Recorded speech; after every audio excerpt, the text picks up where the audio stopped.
रायरंगपुर ठारे अनुचित हिला उपखंड स्तरीय जुग्म जन शुणाणी शिविर मोट 123 अभियोग हिला शुणाणी आज बामनघाटी उपखंड सदर महकुमा रायरंगपुर ठारे उपजिलापालଙ୍କ कार्यालय सम्मिलनी कक्ष रे एक जुग्म जन शुणाणी अभियोग शिविर अनुष्ठित होई जायछि।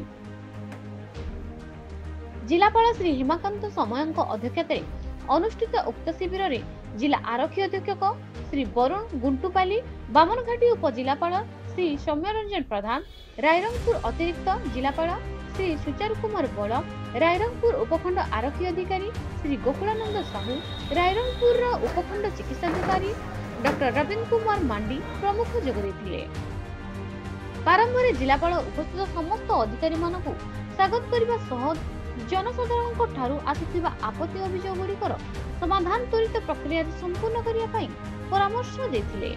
आजिर ए शिविर रे जनसाधारणଙ୍କ ଠାରୁ मोट 123 अभियोग पत्र ग्रहण होइतिबा बेले 90 व्यक्तिगत समस्या भित्तिक एवं 33 ग्रामवासीଙ୍କ विभिन्न समस्या भित्तिक सामूहिक जोग देथिला। एते मध्यरु 4 गोटी अभियोगର तत्काल समाधान होइतिला। आवेदनर गुरुत्वर विचार करी मुख्यमंत्री रिलीफ पांठिरु 2 जनकु 10,000 टंका और रेडक्रॉस पांठिरु 2 जनकु 20,000 टंका जिलापाल मंजूर करछन्ते। अन्य आपत्ति अभियोग गुड़िकर विषय प्रसंग उपरे सविशेष तदंत करी अनुधान पूर्वक विभिन्न कार्यानुष्ठान नेबा सह त्वरित प्रक्रिया रे समाधान करिया पई संपृक्त विभागीय अधिकारी मानकु जिलापाल निर्देश देथिले।